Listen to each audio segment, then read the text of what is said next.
nessas localidades. Ele tinha recursos financeiros, então ele comprava o terreno.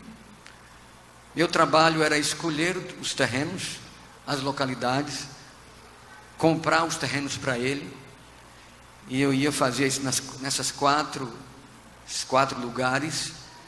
E aí depois ele disse que as igrejas, os pedreiros que iam trabalhar seriam das igrejas. E aí foi no mês de janeiro. Resultado é que em dezembro os pedreiros trabalharam, e aí em janeiro as igrejas estavam prontas. Amém, irmãos? As igrejas estavam prontas, e aí foi feito o trabalho nas férias. Resultado é que naquele programa 28 pessoas foram batizadas. Amém? 28 pessoas batizadas. Contudo, tinha duas jovens ali que participaram do programa e acharam então muito interessante, e resolveram fazer aquele programa com os jovens no ano seguinte. Aí no ano seguinte, lá mesmo em Guanambi, em uma outra localidade ali próxima à cidade de Guanambi mesmo, foi feito o trabalho, e foi feito em dois locais próximos. Assim, as férias, foi dedicada para Jesus através da juventude. Eles não tinham os recursos do juiz, então eles saíram pedindo à comunidade auxílio. Uma igreja que estava, a comunidade chamava de Seraíma, a igreja estava para ficar pronta. Eles terminaram a igreja, e ao final desse trabalho foram batizadas 24 pessoas. Amém? Com isso, o pastor Odailson, que era departamental de jovens ali na região, achou muito interessante e resolveu transformar esse programa num programa que alcançasse mais o Brasil e o mundo, Daí veio a ideia dos Calebs. Alguém deu a ideia, Caleb seria um bom nome, e veio com essa marca da mão ali desde já. Então fizeram um clipe, divulgaram, e assim a partir dali, todos os anos, começando pelo Nordeste, foi espalhando esse trabalho que ganha muitas almas para Jesus. Até aquele tempo, quando nós pastores voltávamos a trabalhar, não tínhamos quase ninguém para batizar. Batizava 4 pessoas, 8 pessoas, mas depois do Caleb, aí começou a batizar 10, 15, 20, 30 ou até mais. Chega das férias, já pessoas para serem batizadas. E tudo surgiu com esse programa, anterior aos Calebs, com este irmão promotor. O nome dele é Alain, lá de Itabuna. A ideia partiu dele, mas depois os jovens adicionaram essa ideia, que é uma coisa maravilhosa. Então, durante meu ministério, tive o privilégio de participar também desse programa, e outros mais.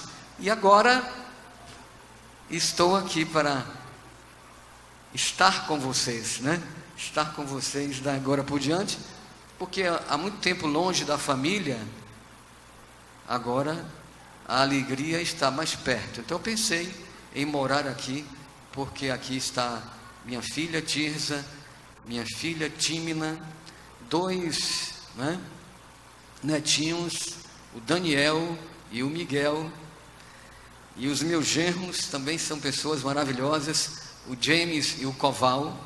E eu tenho mais 2 filhos que se chamam Thomas e Keila. Minha esposa se chama Gilza, e estou aqui também com minha mãe, que tem 93 anos de idade, chama Maria Letícia, já se vacinou essa semana aí contra a Covid, e graças a Deus eu estou agora próximo da minha família.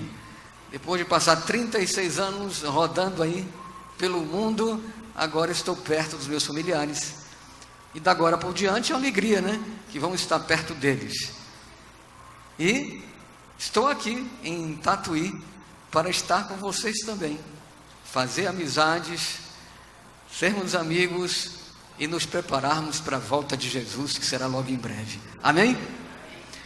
E falando na volta de Jesus, é o tema da nossa mensagem, embora abranjam uma história, né?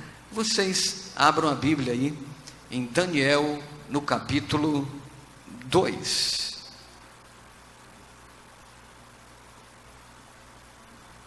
Daniel, capítulo 2.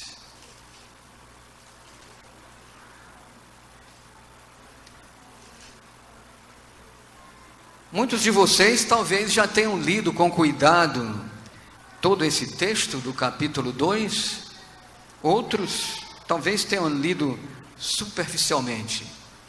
Mas é um capítulo poderoso, mas não somente ali onde se declara a profecia, mas antes também.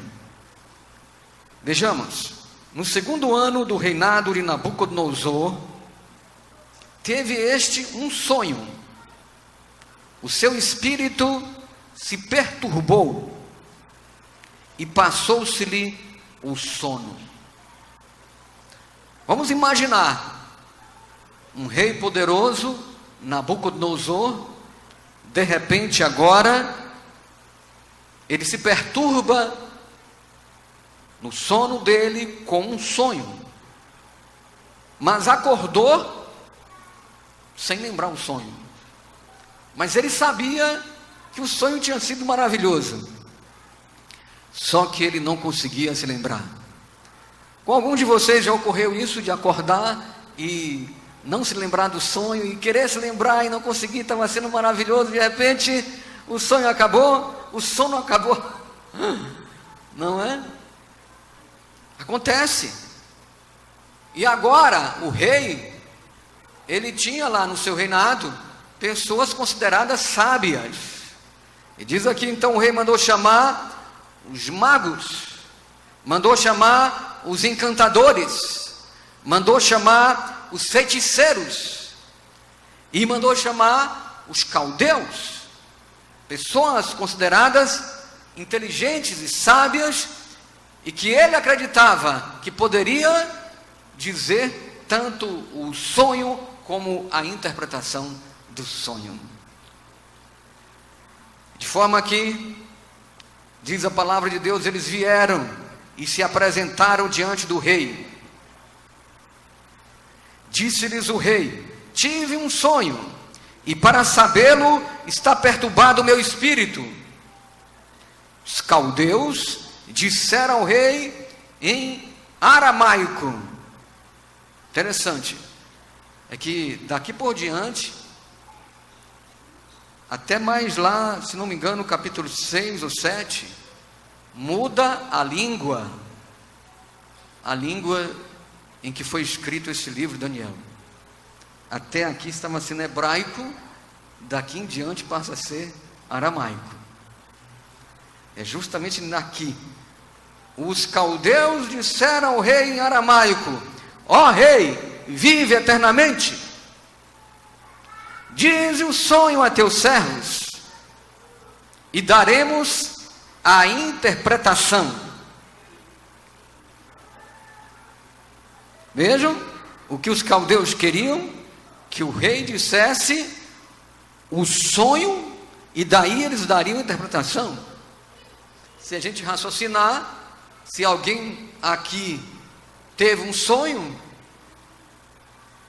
muitos de nós podem dar uma interpretação, a depender do que pensa, né?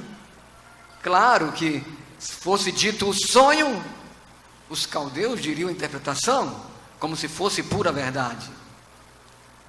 Eles disseram isso. Respondeu o rei e disse aos caldeus: uma coisa é certa, se não me fizerdes saber o sonho e a sua interpretação, sereis despedaçados, e as vossas casas serão feitas monturo. Então, queridos, aqui houve uma ameaça de morte para os sábios de Babilônia. Uma ameaça de morte que partia do próprio rei. Então a coisa era muito séria, que envolvia essa questão desse sonho do rei. Mas ele declara: se me declarardes o sonho, e claro, também a sua interpretação, recebereis de mim dádivas, prêmios e grandes honras. Portanto, declarai o sonho e a sua interpretação. O rei foi firme, né? Eu preciso saber não só da interpretação, diga-me as duas coisas. E aqui era mais difícil realmente isso. É muito difícil você ter um sonho e alguém que está ali, um seu amigo, etc., dizer o sonho que você teve e depois dizer a interpretação. Algo muito difícil. Por isso responderam segunda vez e disseram: diga o rei o sonho a seus servos e lhe daremos a interpretação. Tornou o rei e disse: bom, percebo que quereis ganhar tempo, porque vedes que o que eu disse está resolvido. Isto é, se não me fazeis saber o sonho, uma só sentença será vossa, pois combinastes palavras mentirosas e perversas para as proferirdes na minha presença, até que se mude a situação. Portanto, dize-me o sonho, e saberei que me podeis dar-lhe a interpretação. Notem, o rei não queria perder tempo. A gente imagina que o rei duvidava daqueles magos e sábios, e ele não queria dar tempo, pensando que esses camaradas poderiam querer enrolar ele mais adiante. Ele poderia até esquecer, totalmente do sonho quando alguém lembrasse, e a coisa ficaria complicada. E ele não queria ser enganado por aqueles homens. Aí ele foi mais firme aqui, dizendo isso. Vejam só: pois combinastes palavras mentirosas e perversas para as proferirdes na minha presença, até que se mude a situação. Aí ele afirmou: portanto, dize-me o sonho e saberei que me podeis dar-lhe a interpretação. Responderam os caldeus na presença do rei e disseram, agora a coisa se aprofunda mais, veja o que eles disseram: não há mortal sobre a terra, não há mortal sobre a terra que possa revelar o que o rei exige. Pois jamais houve rei, por grande e poderoso que tivesse sido, que exigisse mediante semelhante coisa de algum mago, encantador ou caldeu. A coisa que o rei exige é difícil, e ninguém há que a possa revelar diante do rei, senão os deuses, e estes não moram com os homens, senão os deuses. Eles acreditavam em deuses, e nós acreditamos no único Deus, o Criador do céu e da terra. Não é isso? Um único Deus, embora sejam três pessoas, o Pai, o Filho e o Espírito Santo. Mas eles citaram aqui deuses. Vejam só, e disse: e estes não moram com os homens. Então o rei muito se irou. Agora o rei ficou muito enfurecido e ordenou que matassem a todos os sábios da Babilônia. Ele já vinha ameaçando, agora ele vai emitir um decreto. Saiu o decreto, segundo o qual deviam ser mortos os sábios, e buscaram a Daniel e aos seus companheiros para que fossem mortos. Porque Daniel e seus companheiros foram então buscados? que também eram sábios. Eram sábios. E eles foram buscados para serem mortos. Então Daniel, veja como Daniel era uma pessoa muito jeitosa, um caráter maravilhoso. O que é que ele faz? Diz a Bíblia, ele falou avisada e prudentemente a Arioque, o chefe da guarda do rei, que tinha saído para matar os sábios da Babilônia. E disse a Arioque, encarregado do rei: por que é tão severo o mandado do rei? Então Arioque explicou o caso a Daniel. Foi Daniel ter com o rei e lhe pediu designasse o tempo e ele revelaria ao rei a interpretação. Notem, de imediato o Arioque levou Daniel até o rei. Então a moral de Daniel estava alta. E se vocês lerem o capítulo 1, vocês vão saber o porquê. Estava alta moral. E de tal maneira ele pediu tempo. Os caldeus pediram tempo e não tiveram. Agora Daniel pede um tempo. E ele disse que iria revelar ao rei a interpretação. Então, o que fez Daniel? Foi para casa e fez saber o caso a Ananias, Misael e Azarias, seus companheiros, para que pedissem misericórdia ao Deus do céu sobre este mistério, a fim de que Daniel e seus companheiros não perecessem com o resto dos sábios da Babilônia. O que é que eles fizeram? Foram orar. Você acredita no poder da oração? Quantos acreditam aqui no poder da oração? Levante sua mão e diga amém. Amém? A minha vida se transformou totalmente através da oração. Eu morava na cidade de Salvador, na Bahia, e na época eu estudava jornalismo na UFBA, a faculdade lá de Salvador, e aí eu vivi uma vida desregrada, longe de Deus. Bebia, fumava, perdia noites. E naquele tempo eu tinha um grupo de música que nós colocamos o nome de Arpão e cantávamos e tocávamos na cidade de Salvador. E vivia essa vida longe de Deus. A coisa era assim que eu me perguntava de onde eu vim e para onde eu vou. O que é que eu faço neste mundo? E eu vivia preocupado com isso. Um dia, o meu primo, que se chama Luiz Meira, e que está agora morando também aqui em Tatuí, foi uma coincidência, ele veio morar aqui, eu também, mas nós somos quase primos irmãos, fomos criados quase juntos, e a gente formou esse grupo de música, eu e ele e mais um outro rapaz,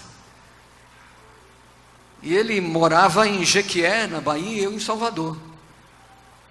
Quando precisava cantar, ele vinha até Salvador ou para alguma cidade que a gente ia cantar. Aí ele foi na casa do vizinho dele. Na época ele fumava maconha, e esse camarada que era vizinho à casa dele era quem vendia a maconha para ele. E ele foi lá procurar maconha, e de repente ele viu um livro, O Grande Conflito, lá em cima assim, meio empoeirado assim da casa.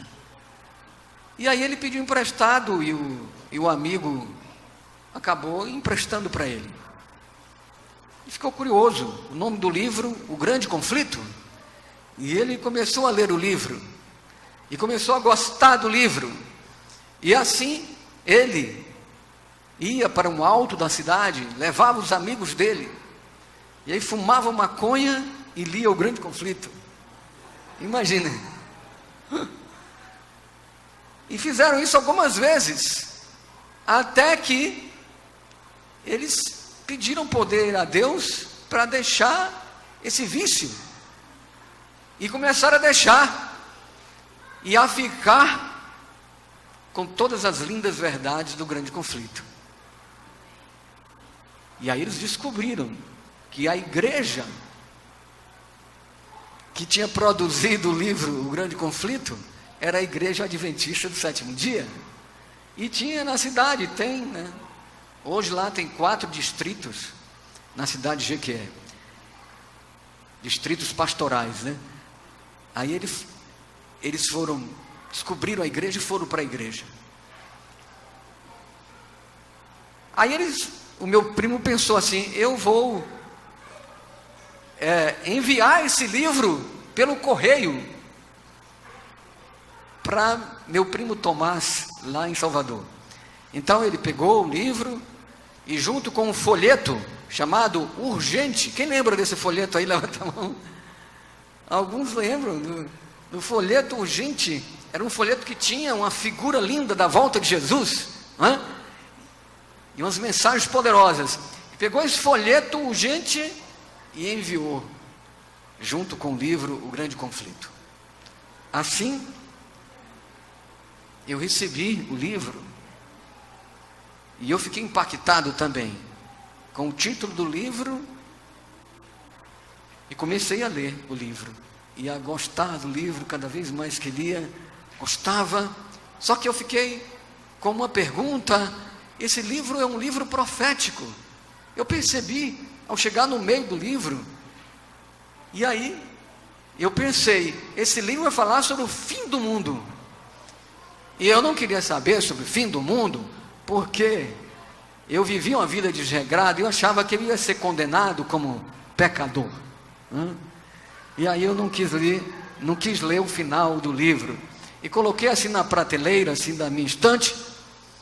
Mas aquela noite o Espírito Santo me incomodou, e no outro dia eu peguei o livro para ler. Eu costumo ler um livro de capa a capa, quando pego o livro. E aí então eu peguei o livro e continuei a ler, do meio para o fim. Fui logo ali, por curiosidade, ler logo os últimos capítulos, e eu aprendi coisas maravilhosas sobre a volta de Cristo, sobre o milênio, etc. E aí eu percebi que eu estava condenado, eu iria ser destruído no fogo do inferno, na volta de Jesus, porque eu vivia uma vida desregrada, longe de Deus. E agora, como é que eu ia deixar de fumar, se eu fumava mais de 2 carteiras de cigarro por dia? Todos os fins de semana saía para beber com os amigos. Como é que eu ia deixar todas essas coisas? Então, eu tive a ideia: eu vou lá em Jequié ver o meu primo. O que aconteceu com ele? Ele mudou de vida? Está convertido? Então, vou lá. E eu fui. Percebi que era verdade. Ele estava transformado. O rosto dele era diferente. E ele falava de Deus e da Bíblia poderosamente, com pouco tempo de conversão. E eu fiquei impressionado. Aí conversamos bastante, mas apesar disso, eu não via como que eu ia ter forças para deixar os vícios. Numa noite lá na cidade de Jequié, então, depois de beber até as altas horas da noite, lá por 2 horas da manhã, da madrugada, eu fui para casa dormir. Minha mãe estava morando em Salvador, E eu estava ali em Jequié, e a casa que eu tinha para dormir era uma casa de uma tia, que desligava todas as luzes ao dormir. E eu entrei, fui para o meu quarto e desliguei a minha luz e ficou tudo escuro como era a casa. E eu fui dormir. E aí, durante a noite eu tive um sonho. E eu sonhei com a volta de Jesus gloriosa. E era tão assim poderosa que a luz de Jesus incidia sobre os meus olhos e eu ficava cego. No sonho eu fiquei cego. E aí de repente eu acordei. E quando eu acordei estava tudo escuro. E eu pensei, Deus me cegou. Deus me cegou porque até agora eu não me decidi e Ele me castigou. Foi o que eu pensei. Olhei para o lado, olhei para o outro, tudo escuro. Aí minha consciência bateu. Você quer viver a eternidade com Jesus? Você tem que deixar a sua vida de pecado. E aí, queridos irmãos, eu me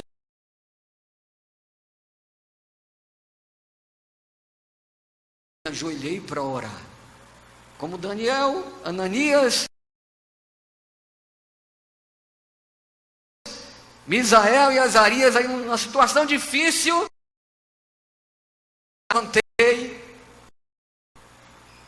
Eu estava com a fé tremenda, que nunca mais ia beber, nunca mais ia fumar. E foi realmente isso que aconteceu. São 42 anos de adventista, né?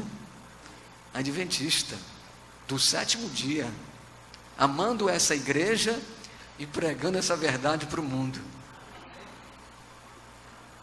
E aí, queridos, eu decidi me batizar. Primeiro, eu voltei a Salvador lá e comecei a praticar a alimentação vegetariana, pois o meu primo já tinha lido alguns livros de Ellen White sobre o assunto, eu já comecei a praticar, e resultado, aí 3 meses depois, eu me batizei junto com meu primo e outros jovens que ali usavam maconha também, etc., e se converteram, e muitos deles nunca saíram da igreja, tão firmes até hoje, amém? Então foi um milagre de Jesus em minha vida, e tudo graças a uma oração, principalmente, né? Porque fazia tempo que eu não orava. Minha mãe me levava para a igreja católica quando pequenininho, e durante a infância fui criado na igreja católica, mas não tinha experiência da oração. Ali, como jovem, com 22 anos de idade, foi que isso aconteceu, esse milagre. Amém? Queridos, esses jovens aqui, esses jovens estavam orando, buscando a força e o poder de Deus, para um assunto terrivelmente difícil. A vida deles estava ameaçada. Queridos, aqui está a palavra de Deus. Depois dessa oração, o verso 19 diz: então foi revelado o mistério a Daniel, numa visão de noite. Daniel bendisse o Deus do céu. Disse Daniel: seja bendito o nome de Deus, de eternidade a eternidade, porque dele é a sabedoria e o poder. Ele quem muda o tempo e as estações, remove reis e estabelece reis. Ele dá sabedoria aos sábios e entendimento aos inteligentes.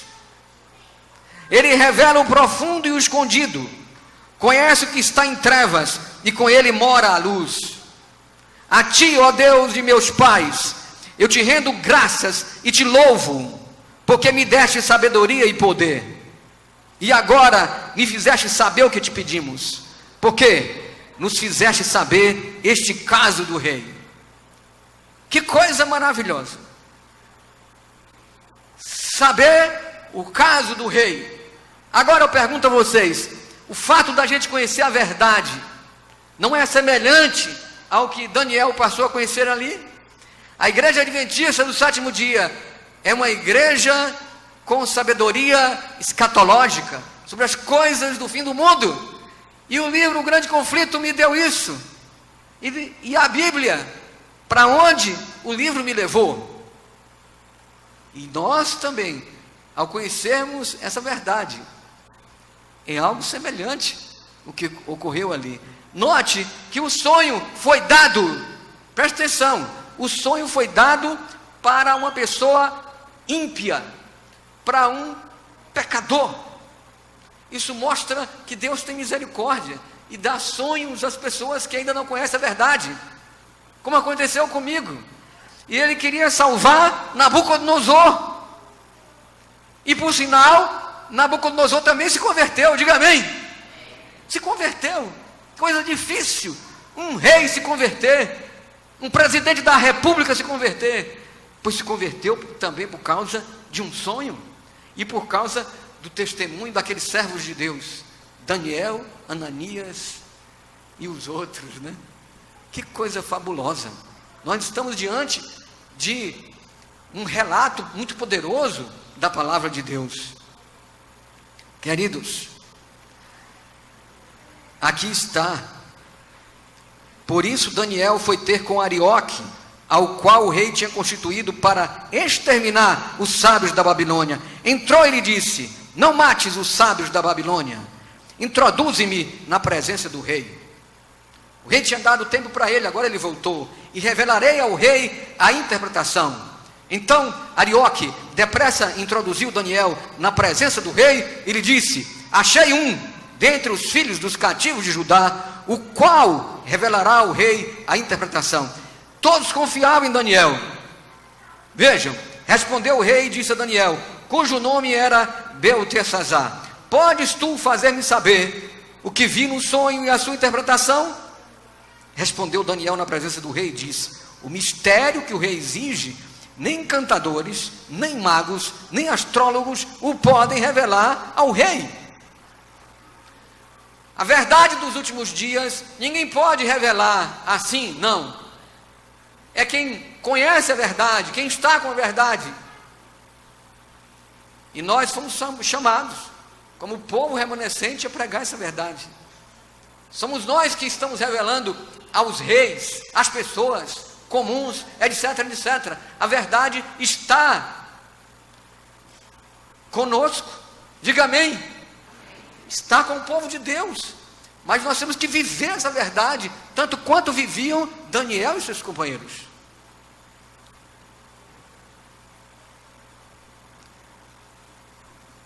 Respondeu Daniel na presença do rei e disse: o mistério que o rei exige, quem pode revelar ao rei não vão ser os astrólogos, nem encantadores, nem magos, mas há um Deus no céu, o qual revela os mistérios, pois fez saber ao rei Nabucodonosor o que há de ser nos últimos dias. É Deus quem revela, e Deus revela para você revelar para o mundo. Deus revela para Daniel revelar para Nabucodonosor. O teu sonho e as visões na tua cabeça, quando estavas no teu leito, são estas. E ele começou a dizer: estando tu, ó rei, no teu leito, surgiram-te pensamentos a respeito do que há de ser depois disto. Aquele, pois, que revela mistérios, te revelou o que há de ser. Reparem a expressão no verso 28, que disse assim: o que há de ser nos últimos dias. Nos últimos dias. Então, a profecia é para os últimos dias, possivelmente. E a outra expressão aqui: aquele, pois, que revela mistérios, te revelou o que há de ser. E a mim me foi revelado este mistério, não porque haja em mim mais sabedoria do que em todos os viventes, mas para que a interpretação se fizesse saber ao rei, e para que entendesses as cogitações da tua mente. Ele demonstrou aqui humildade. Nós também temos que ser humildes ao levar essa mensagem. Não se considere superior aos outros, porque tem essa verdade, porque foi por misericórdia que você recebeu. Então, com misericórdia, leve para os outros, sem querer ser superior a outras religiões ou outras pessoas do mundo. Tu, ó rei, estavas vendo, e eis aqui, agora o sonho, né? começa a relatar: tu, ó rei, estavas vendo, eis aqui uma grande estátua. E à medida que ele falava, ali Nabucodonosor percebia que era assim mesmo o sonho dele. Esta que era imensa e de extraordinário esplendor estava em pé diante de ti, e a sua aparência era terrível. A cabeça era de fino ouro, o peito e os braços de prata, o ventre e os quadris de bronze, as pernas de ferro, os pés em parte de ferro e em parte de barro. Guardem essa expressão aí, ó. Os pés eram em parte de ferro e em parte de barro. Quando estavas olhando, uma pedra foi cortada sem auxílio de mãos. Repare, a pedra foi cortada sem auxílio de mãos. Ela feriu a estátua nos pés de ferro e de barro e os esmiuçou, destruiu completamente. Então foi juntamente esmiuçado o ferro, o barro, o bronze, a prata, o ouro, os quais se fizeram como a palha das eiras do estio, e o vento os levou, e deles não se viram mais vestígios. E a gente sabe que representa os reinos atuais, mas não vai ter mais vestígios logo em breve deles. Mas a pedra que feriu a estátua se tornou em grande montanha que encheu toda a terra. Representa aí a grandiosidade do reino de Deus que virá se estabelecer logo em breve. Este é o sonho e também a sua interpretação, diremos ao rei. Ele disse o sonho, o rei percebeu que era tudo igualzinho. Agora vem a interpretação. E ele diz: tu, ó rei de reis, a quem o Deus do céu conferiu o reino, o poder, a força e a glória, a cujas mãos foram entregues os filhos dos homens, onde quer que eles habitem, e os animais do campo e as aves do céu, para que dominasse sobre todos eles. Tu és a cabeça de ouro. Então quem é a cabeça de ouro é quem? Babilônia, porque o rei é um representante do seu país. Então, na verdade, aqui está dizendo que Babilônia é a cabeça de ouro. Depois de ti se levantará outro reino inferior ao teu, e um terceiro reino de bronze, o qual terá domínio sobre toda a terra, e o quarto reino será forte como ferro. Mas vamos voltar aqui um pouquinho. O segundo reino, que é o de prata, representa a Média e a Pérsia.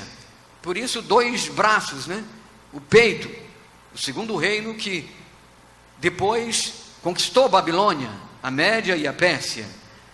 Depois disso vem a Grécia, e diz que ela teve grande domínio sobre toda a terra, representado pelo Alexandre o Grande.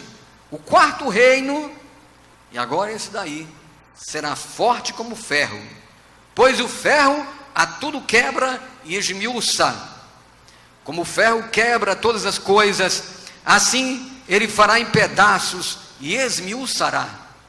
Quanto ao que viste dos pés e dos artelhos, em parte de barro de oleiro e em parte de ferro, será esse um reino dividido. Contudo, haverá nele alguma coisa da firmeza do ferro, pois que viste o ferro misturado com barro de lodo. Como os artelhos dos pés eram em parte de ferro e em parte de barro, assim, por uma parte o reino será forte e por outra será frágil. Quanto ao que viste do ferro misturado com barro de lodo, misturar-se-ão mediante casamento, mas não se ligarão um ao outro, assim como o ferro não se mistura com o barro. Vocês viram que Daniel se demorou no quarto reino? Se demorou explicando essa mistura do barro com o ferro, e que essa mistura não se liga, e que eles tentariam se ligar através de casamento e outras coisas, mas não conseguiriam, pois representa o tempo que nós estamos vivendo. Um tempo onde há muitas diferenças e poderes e partidos, mas que agora nos últimos dias se polarizou, e que a gente chama de esquerda e direita. esquerda e direita não se ligam. E muitas vezes estão misturados, né, mas não se ligam. As ideias se conflitam. Mas a profecia diz que eles vão se unir num futuro aí adiante. Quando foi imposto o decreto dominical. A América do Norte tem como força dos seus séculos, né? A origem da América do Norte teve com os protestantes, ingleses, puritanos, né, etc. Então a base sempre foi de um sistema religioso evangélico. Na profecia se chama de o falso profeta. Na América do Sul e na Europa, a gente tem a força do papado,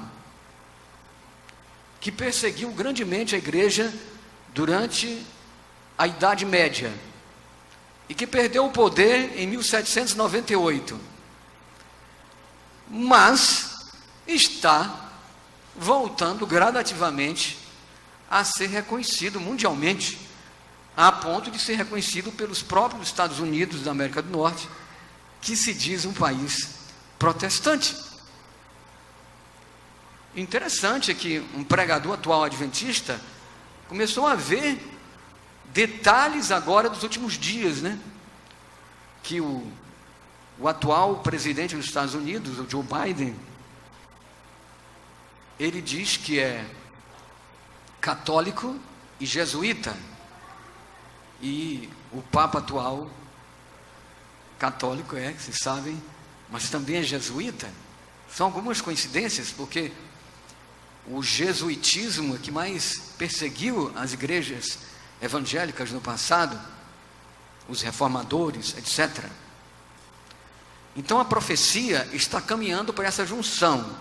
Reparem só, na América do Norte, o falso profeta; na América do Sul e na Europa, a besta;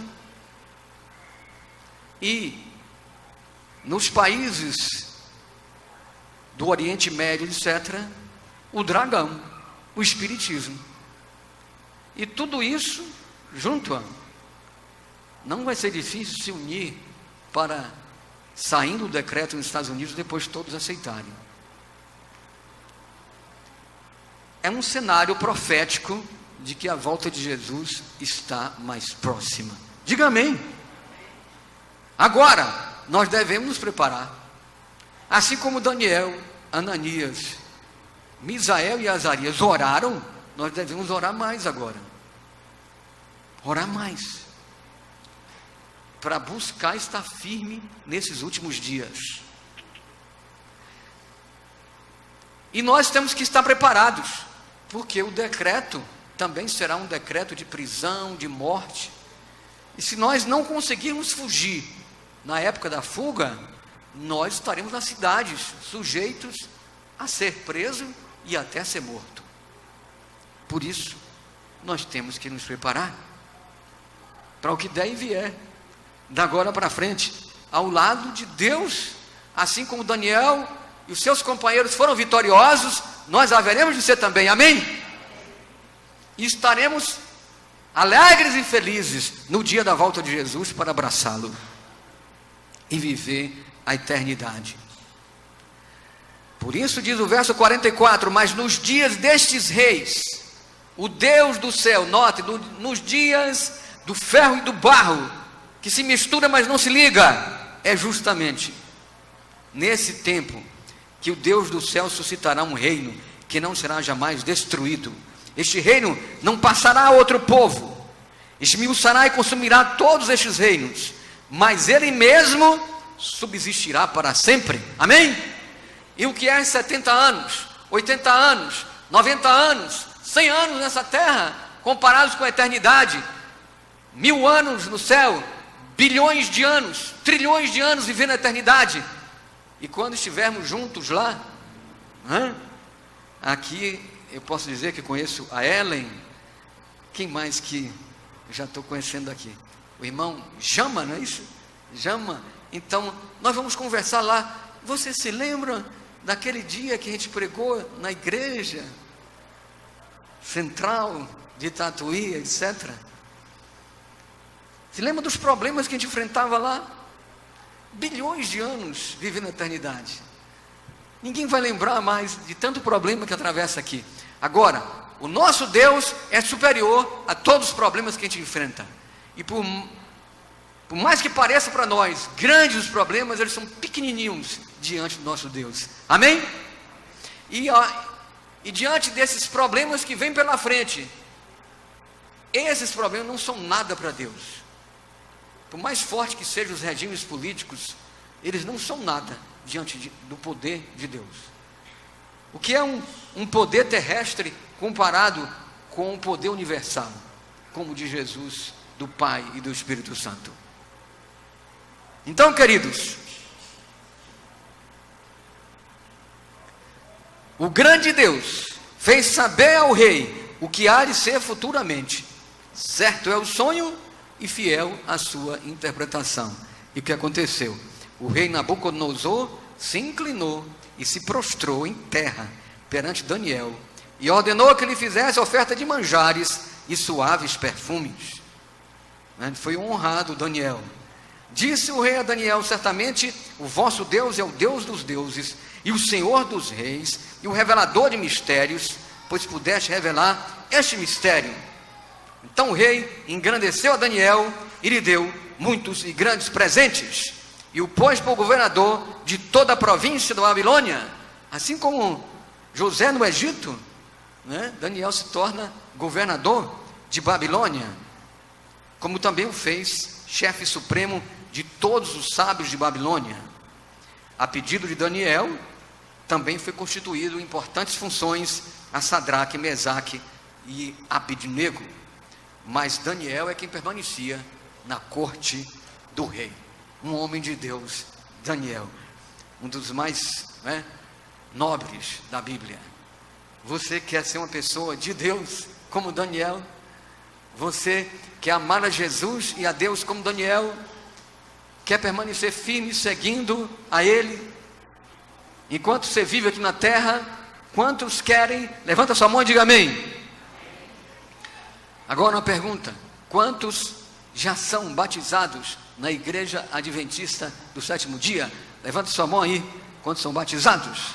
Quantos não são e gostariam de ser no futuro próximo? Levante sua mão também. Os que não são batizados e gostariam de ser no futuro próximo. Muito bem, vocês que levantaram as mãos, nós queríamos fazer uma oração especial por vocês. Então, vocês poderiam ficar em pé um pouquinho aí, onde vocês estão mesmo, para a gente orar por vocês? Que maravilha! Essas pessoas desejam ser batizadas logo em breve. E vamos orar por elas? E vamos orar por nós também, para ficar firmes até a volta de Jesus. Vamos ficar todos em pé e orar nesse momento. Querido Deus, nosso Pai, te agradecemos, Senhor, por ter aqui estudado Tua Palavra, junto aqui com os irmãos, e aprender que a Tua volta está muito próxima, pois a profecia diz que é no tempo dos reis, ali, do ferro misturado com barro, que começou com Roma imperial, e veio Roma papal, e veio os poderes da Europa, e nós vivemos esse tempo, Senhor, dos 10 dedos da estátua do sonho de Nabucodonosor. Querido Deus, nesse tempo em que se aproxima a Tua volta, queremos estar prontos. Por isso, oramos por todos nós aqui que seguimos a Tua Palavra, e também por estes amigos que vieram aqui ouvir Tua Palavra e desejam ser batizados logo em breve. Nós te pedimos abençoá-los e que eles realizem esse sonho, em nome de Jesus. Amém.